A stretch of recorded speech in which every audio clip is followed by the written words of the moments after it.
traité dans le cas de la lumière, dans le cas de l'interférence en lumière non monochromatique, donc on a traité le cas de la source mère dichromatique, on a traité le cas de la source mère quasi monochromatique. Et maintenant, on va passer au troisième cas, c'est le cas de la source mère polychromatique, et on va se concentrer sur l'étude de la lumière blanche.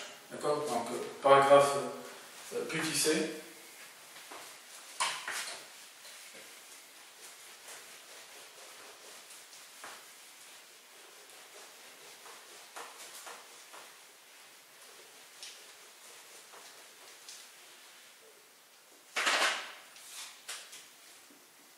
Cas d'une source mère polychromatique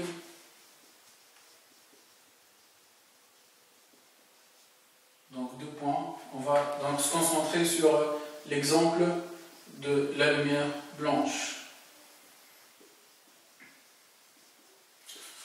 Donc vous savez très bien que la lumière blanche elle est composée par toutes les couleurs possibles dans le domaine visible. Donc je trace par exemple la densité spectrale par rapport à la longueur d'onde lambda de la lumière blanche émise par le soleil. Donc elle présente cette allure.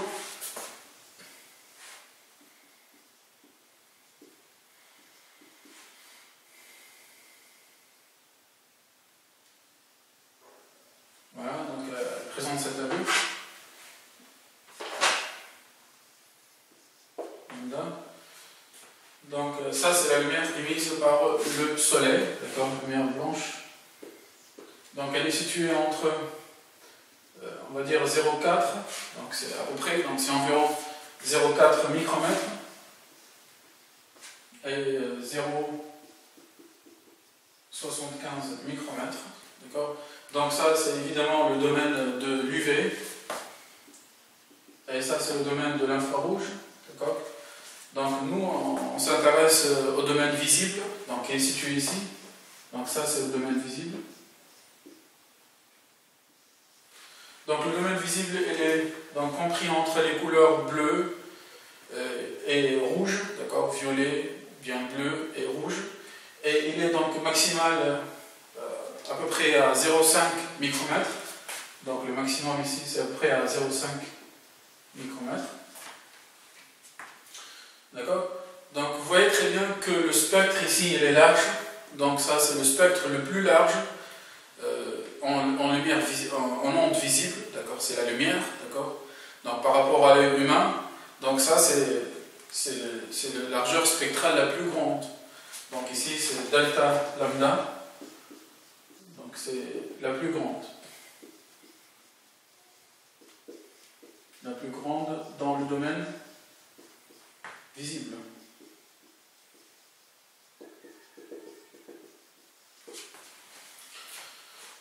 Donc cette largeur spectrale, on peut la diviser comme d'habitude, donc on va diviser en des bandes, d'accord, donc des bandes qui sont de largeur delta lambda infinitésimale, d'accord.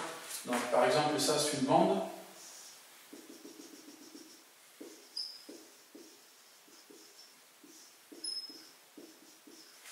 Donc cette bande, elle présente une largeur delta lambda infinitésimale et elle est centrée à la longueur d'onde lambda. Donc elle est centrée à la longueur d'onde lambda. Donc chaque bande de cette source polychromatique donc, va donner son propre système de franges sur l'écran. Donc chaque bande delta lambda donne son système de franges. Donc il est caractérisé par une certaine couleur. Mais nous, donc sur l'écran, puisque la source mère est polychromatique, donc on va observer la superposition, ou bien l'accumulation de tous ces systèmes de franges. Donc la figure, donc, elle va présenter un contraste qui est faible, d'accord. Donc sur l'écran, on observe la superposition de tous ces...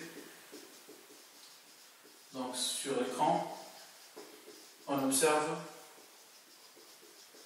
la superposition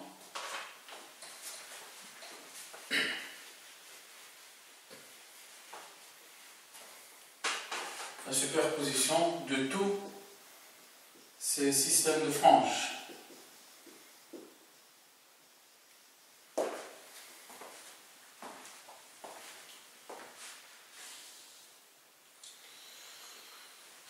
Donc on va considérer dans la suite, dans l'étude de la lumière blanche, on va considérer le cas où l'écran est parallèle à la droite S1, S2. D'accord?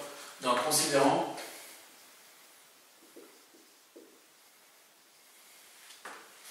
le cas où l'écran d'observation est parallèle à la droite S1, S2 qui passe par les sources secondaires S1, S2. D'accord? Donc juste, c'est un exemple pour introduire donc, les notions relatives à la lumière blanche. D'accord? Donc, comme vous le savez déjà, donc, ici on a une source mère, S, et donc cette source mère,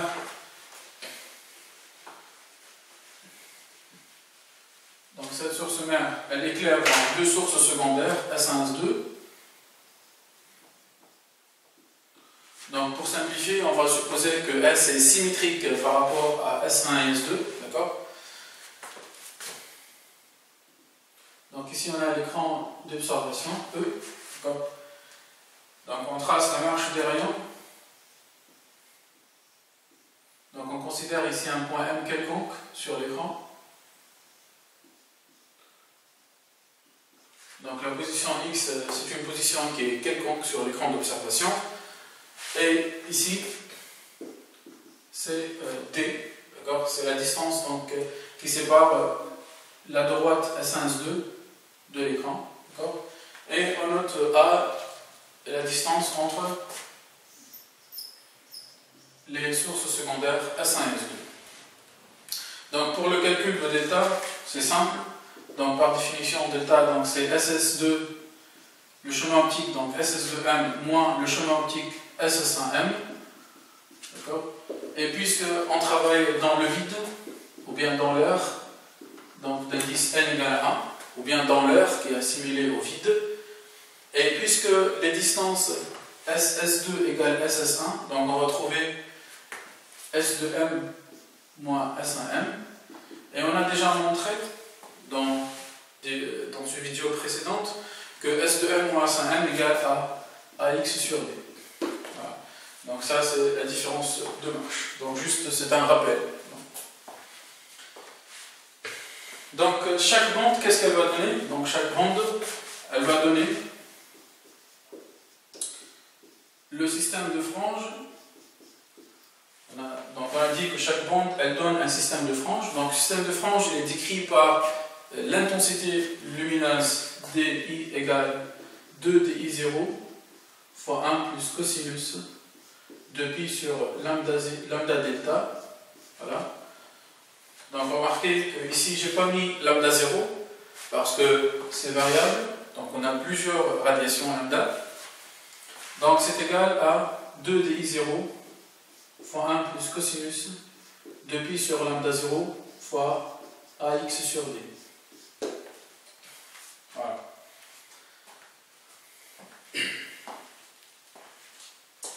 Donc la question typique dans ce cas de problème, dans le cas de la lumière blanche, la première question c'est qu'observe-t-on sur l'écran, d'accord, suite à l'interférence par exemple par les trous d'ion, par exemple, par les fonds d'ion. Donc on va prendre un dispositif qui donne donc une droite S1, S2 parallèle à l'écran, d'accord. Donc dans ce cas, qu'est-ce qu'on va observer? Donc les franges, on sait très bien que les franges sont rectilignes, donc on a déjà montré ça. Mais comment est réparti l'éclairage et les couleurs sur l'écran? C'est ça la question. Donc on va répondre à cette question. Qu'observe-t-on sur l'écran d'observation?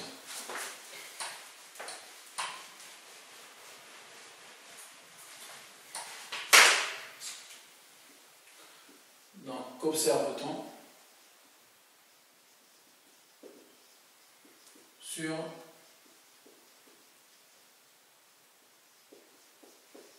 l'écran? Donc ça c'est la question. Donc tout d'abord, pour la frange au centre x égale à 0. Donc la frange au centre, x égale à 0, est brillante. Est brillante blanche. Est brillante blanche. En effet, donc, on va montrer ça. En effet, pour x égale à 0, on a DI égale à quoi? Donc on remplace ici x égale à 0. Donc on va trouver DI égale 4 DI0. Voilà. Mais le plus important, c'est que c'est 4 DI0, quel que soit lambda. D'accord? C'est quel que soit lambda. C'est-à-dire, quelle que soit la couleur.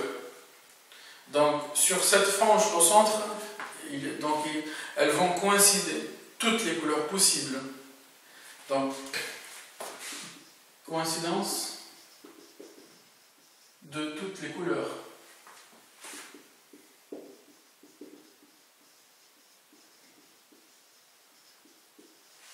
Donc c'est pour cela, cette frange, elle sera blanche. D'accord? Elle sera brillante blanche.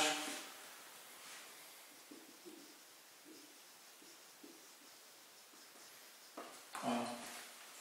Ensuite, si on s'éloigne du centre, donc si on s'éloigne du centre x égale à 0, soit dans ce sens ou bien dans ce sens, qu'est-ce qu'on va observer?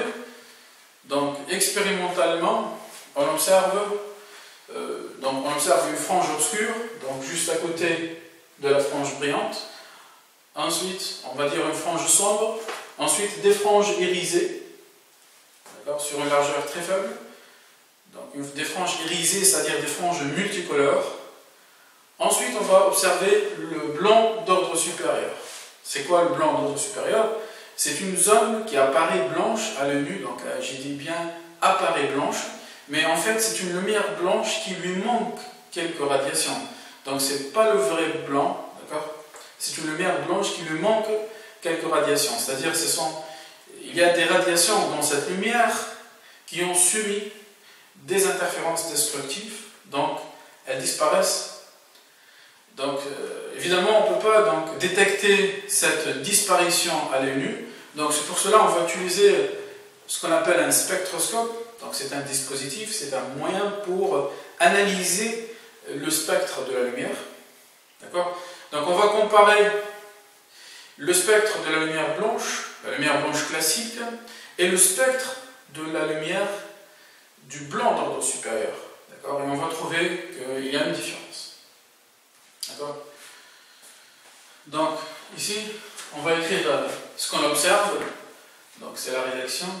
C'est présenté sur la figure suivante.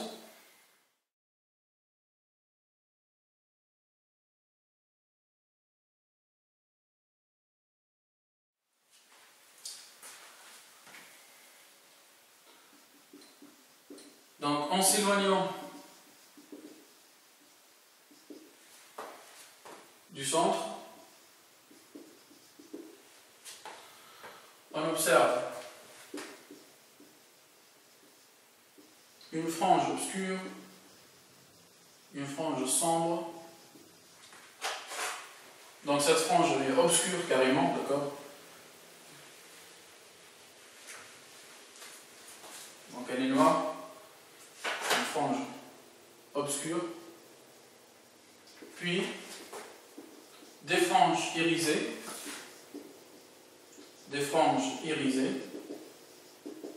irisées c'est-à-dire multicolores, puis une zone de blanc d'ordre supérieur. Une zone de blanc d'ordre supérieur. Donc j'ai dit le blanc d'ordre supérieur, c'est-à-dire la lumière blanche qui lui manque. Donc lumière blanche qui lui manque quelques radiations.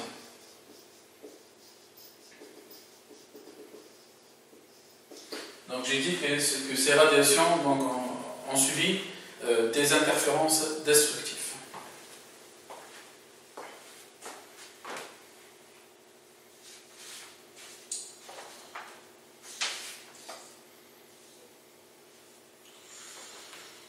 ici, je vais donner une remarque importante donc, à ce niveau-là. Donc concernant la frange au centre, d'accord, donc remarque.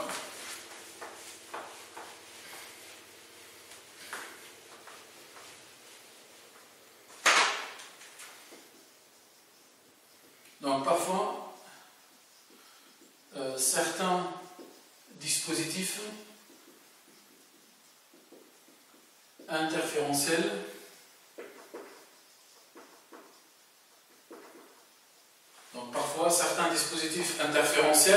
exemple Lloyd, le miroir de Lloyd, c'est le miroir de Lloyd.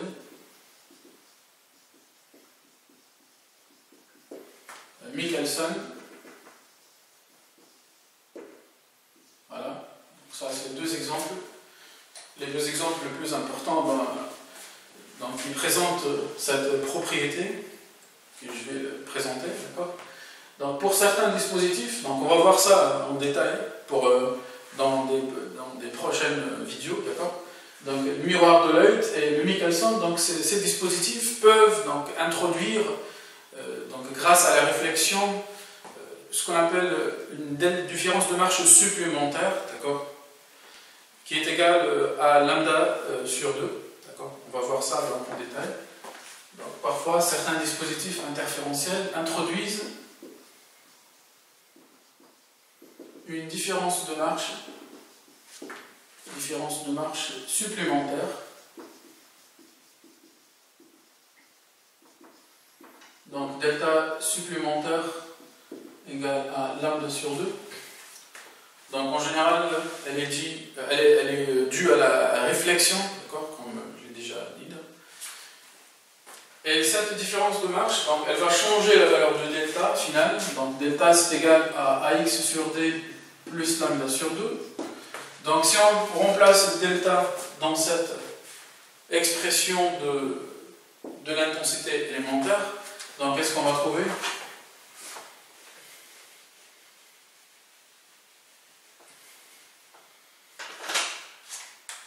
Donc di égale à 2 di0 fois 1 plus cosinus de pi sur lambda ax sur d plus pi.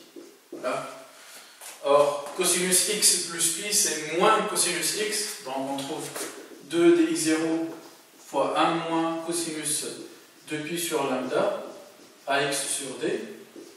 Donc finalement, au centre, pour x égale à 0, donc on va trouver di égale à 0, donc au centre, x égale à 0, on trouve di égale à 0.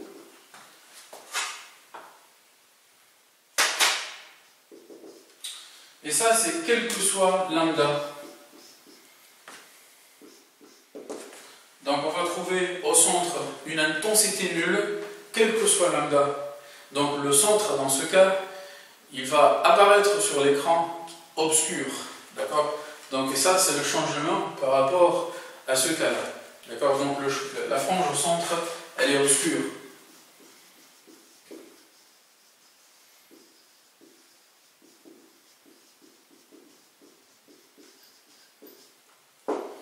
Donc il faut faire attention dans ce cas-là, d'accord. Si on ajoute donc une différence de marche supplémentaire due à la réflexion lambda sur 2, donc la frange au centre elle sera obscure, puis on va observer donc les autres franges, d'accord. Et je précise qu'il y a une différence entre la frange au centre et la frange centrale, d'accord. Il ne faut pas confondre les deux. Donc je vais définir la frange centrale. Donc, attention ici.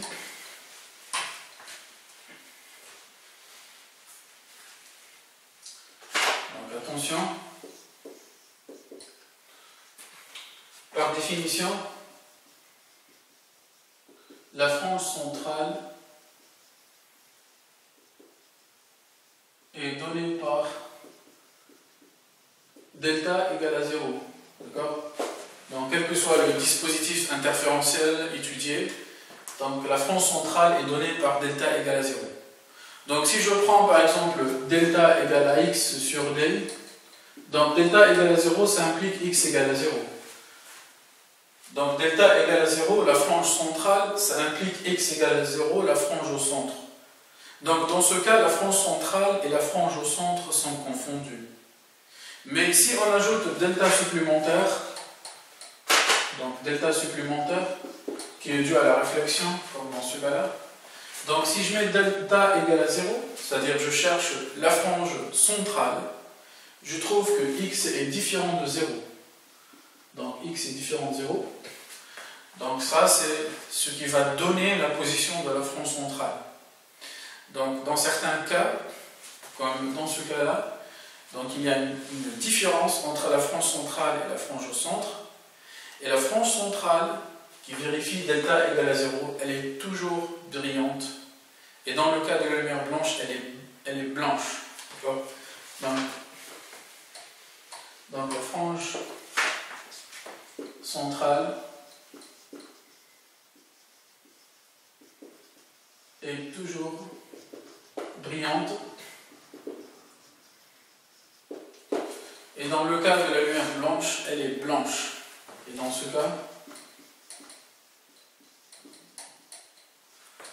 donc je veux dire par ce cas, c'est-à-dire la source mère est blanche, elle est blanche. Voilà.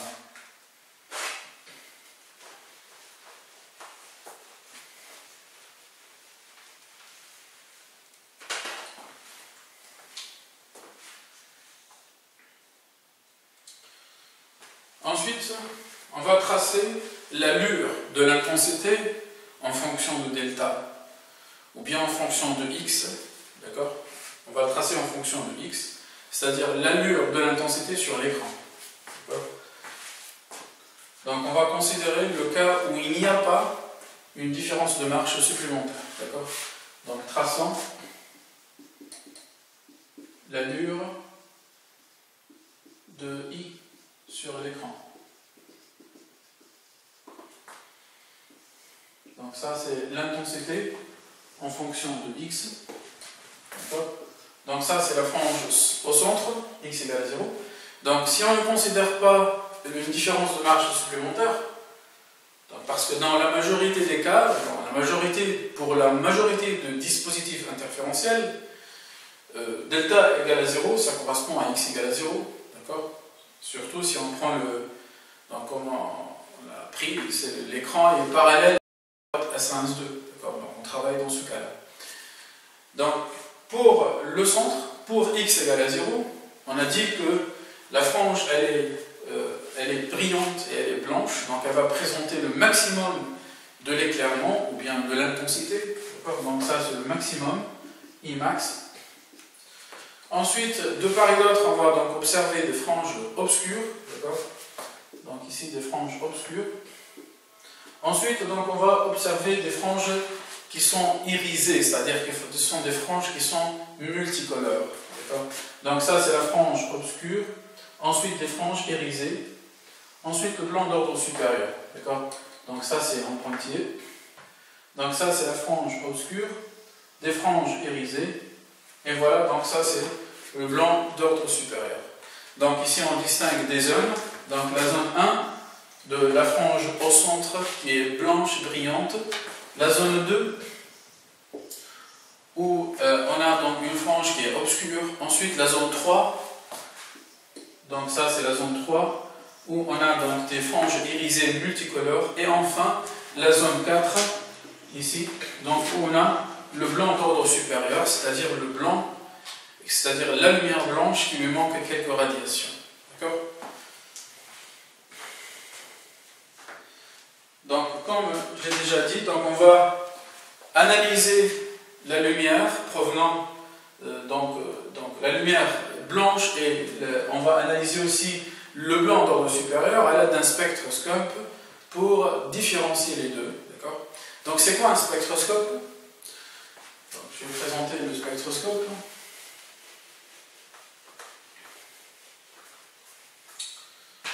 Donc ça c'est un petit paragraphe sur la spectroscopie. Voilà. Donc ici on va prendre le principe du spectroscope. Donc principe du spectroscope. Voilà. Donc le mot spectroscope, il est composé de deux mots, spectre et scope. Donc scope, ça veut dire observation, et spectre, donc vous le connaissez très bien, donc c'est l'ensemble de radiations qui compose une lumière polychromatique donnée. C'est-à-dire, donc, ce dispositif, son rôle, c'est d'observer, scope, le spectre d'une lumière. D'accord ? Ce dispositif, donc, son principe général, c'est quoi? Donc, c'est une, on va dire, donc c'est une boîte comme ça. Voilà, donc c'est fermé en général, mais elle présente donc une ouverture à ce niveau-là. D'accord? Donc, ça, ce qu'on appelle FS. Donc, c'est la fente d'entrée du spectroscope. Et il présente un écran d'observation, d'accord? Donc ça, on va l'appeler E'. Donc ça, c'est l'écran d'observation du spectroscope. Donc ça, c'est fermé. Bon, E', donc on peut prendre une version plus développée. Par exemple, E' peut être une caméra CCD, donc une caméra photosensible, qui est liée, par exemple, à un PC, d'accord? Mais ici, on va prendre la version la plus simple. Donc E', c'est un écran d'observation, et l'essentiel, le cœur du dispositif, ça c'est ce qu'on appelle le cœur dispersif. D'accord? Donc ça, c'est le cœur dispersif. Donc dispersif, c'est-à-dire il disperse la lumière, par exemple le prisme, d'accord? Ou par exemple le réseau. Voilà. Donc vous connaissez déjà le prisme, mais on va voir donc le réseau en détail dans le chapitre de la diffraction. Et dans ce cas, le réseau il est plus dispersif que le prisme, donc il va donner plus de précision, donc notre analyse sera plus précise dans le cas du réseau, d'accord? Mais jusqu'à maintenant, donc, on connaît juste le prisme, donc on va parler du prisme. Donc si je mets ici un prisme, voilà, dans le cœur dispersif, donc quand la lumière va entrer à partir de la fente d'entrée Fs, donc elle va subir une dispersion grâce à ce prisme-là. Voilà. Donc elle va donner le spectre sur l'écran E'. Donc c'est comme ça qu'on arrive à analyser la lumière incidente sur notre spectroscope. Donc ça c'est le spectroscope. Voilà. Donc on va tester, on va analyser la lumière dans la zone 4 et la lumière dans la zone 1. Donc si on fait passer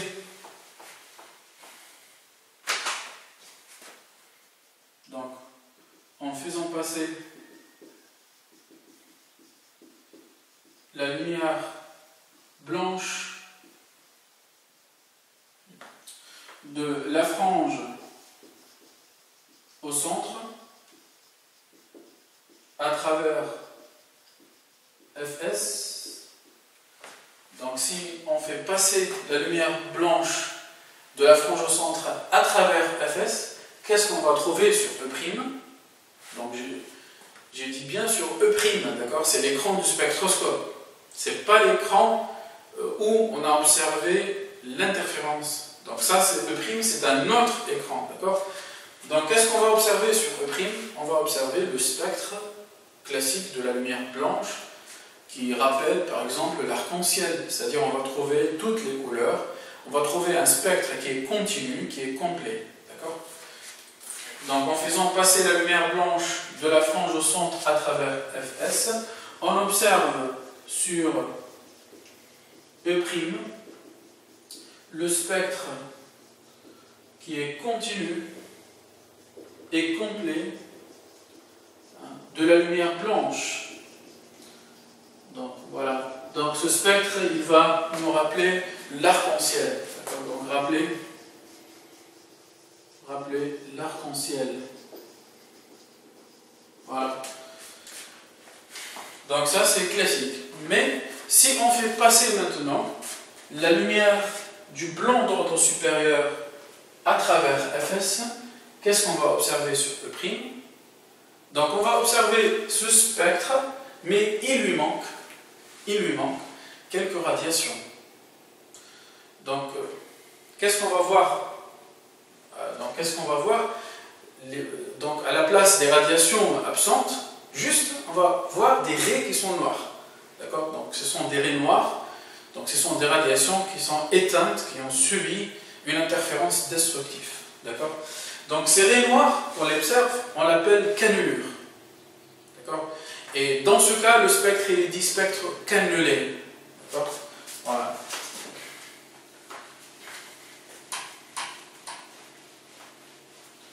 Donc, en faisant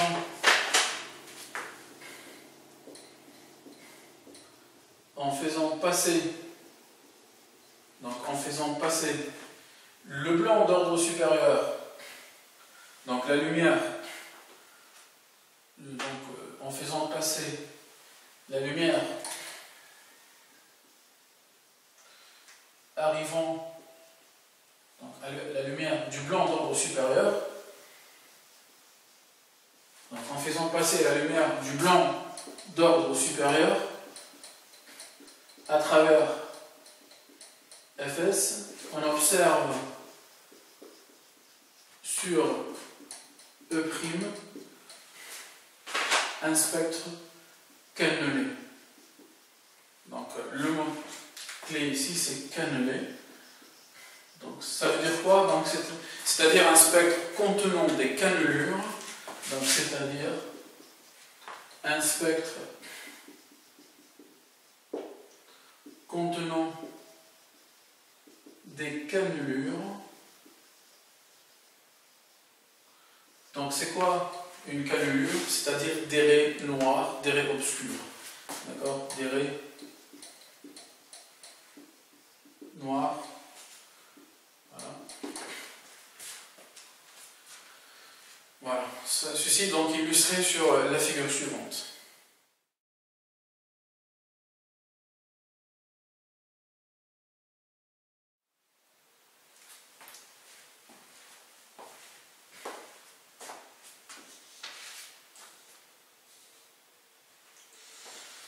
Donc, parmi les questions typiques, dans ce cas, c'est la recherche du nombre de cannelures qu'on observe sur le spectre cannelé, sur l'écran E', pour une position donnée, on va l'appeler x0, de la fente d'entrée Fs du spectroscope dans la zone du blanc d'ordre supérieur.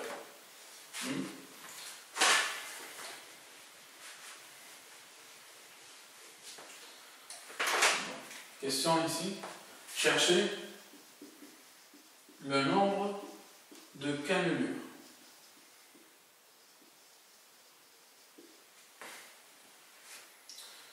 Observez dans le spectre donné par le spectroscope,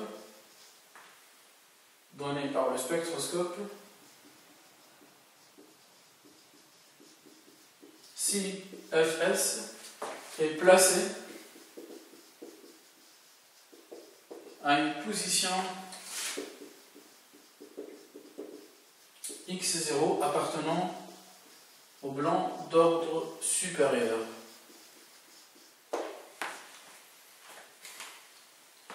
Donc comment on va chercher le nombre de cannelures?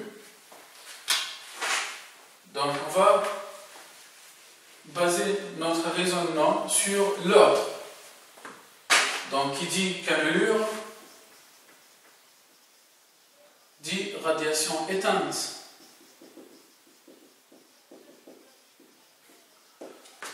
Donc qui dit radiation éteinte dit donc une interférence destructive, et on a vu que ça correspond à un ordre d'interférence demi-entier. Donc ça c'est équivalent à dire P, l'ordre d'interférence, il est demi-entier. Or, P c'est égal à delta sur lambda. Et lambda, elle est comprise entre 0,4 et 0,75 micromètres. Donc dans le cas de la lumière blanche, parfois on dit entre 0,4 et 0,8. entre 0,45 et 0,8, voilà, donc tout ça c'est acceptable, d'accord? Donc entre 0,4 et 0,75 micromètres. Donc P, ça sera entre delta sur 0,75 et delta sur 0,4, avec delta c'est égal à A fois x0 sur D. Voilà. Donc c'est à ce niveau-là qu'apparaît l'abscisse x0 où on va mettre la fonte d'entrée du spectroscope. Parce que le nombre de cannelures observées sur E' dépend de la position de la fonte d'entrée du spectroscope. D'accord? Donc ce n'est pas toujours le même nombre. Donc ça dépend de x0. Parce que x0, donc, quand elle change, elle va changer la valeur de delta. Donc on va changer les limites de cet intervalle. D'accord? Donc disons par exemple qu'après l'application numérique, donc on va calculer delta, ensuite on va calculer delta sur 0,4 et 0,75, tout en tenant compte de l'unité. Il ne faut pas oublier que ça c'est en micromètres. Donc en faisant l'application numérique, on suppose par exemple qu'on a trouvé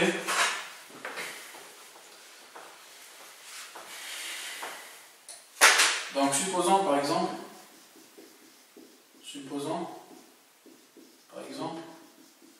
qu'on trouve P entre donc 5,3 voilà donc 7, 8,6 voilà. Je dis un exemple comme ça, d'accord? Donc quelles sont les valeurs possibles de P, puisque P c'est un demi-entier, donc les valeurs possibles sont 5,5, 6,5, 7,5 et 8,5. Donc ici on observe 1, 2, 3, 4 cannelures. D'accord? Donc on observe 4 cannelures. On observe sur E', l'écran du spectroscope, 4 cannelures de longueur d'onde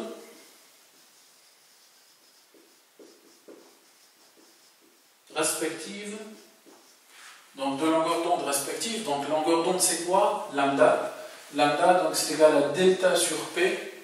Donc les longueurs d'onde respectivement seront delta sur 5,5, delta sur 6,5, delta sur 7,5 et delta sur 8,5. Donc il faut faire les applications numériques pour trouver donc les valeurs de longueur d'onde associées à ces cannelures.